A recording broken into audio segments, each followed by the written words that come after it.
Hello मित्रांनो, बघा शिरूर तालुका बीड जिल्हा इथे आम्ही बडे सरांच्या शेतामध्ये विजिट द्यायला आलेलो आहेत। बघू शकता की कशा प्रकारे त्यांनी झाडे लावली आहेत। वेगवेगळ्या प्रकारची केळी, हे जांभळीचं झाड आणि त्याच्या पलीकडे पेरू, हे चिंचेचे झाड। ते झाडी आपण कशा पद्धतीने लावू शकतो व त्याचं उत्पन्न कशा प्रकारे, हे बघा जांभळीचे झाड कशा प्रकारे आपण लावून कशा प्रकारे आपण त्याचं उत्पन्न घेऊ शकतो। त्यांनी आता लावण्यासाठी हे चक्कूची पण झाडे आणलेली आहेत।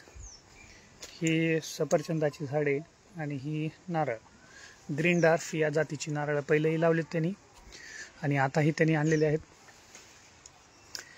सुंदर असं त्यांनी शेत बनवलेलं आहे।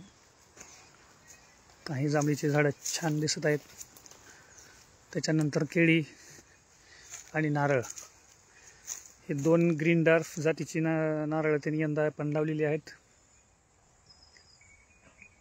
अशाच प्रकारे बांधाच्या कडेने, कमीत कमी बांधाच्या कडेने तरी प्रत्येक शेतकऱ्यांनी अशा प्रकारे झाडी लावली पाहिजे।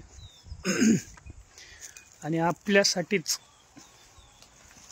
पर्यावरण जपलं पाहिजे। पर्यावरण जपलं तर पाऊस आहे, पाऊस आहे तर पाणी आहे, आणि पाणी आहे तर जीवन आहे। नंतर भेटू आपण माझ्या चॅनलवर, शेतकरी राजा। धन्यवाद।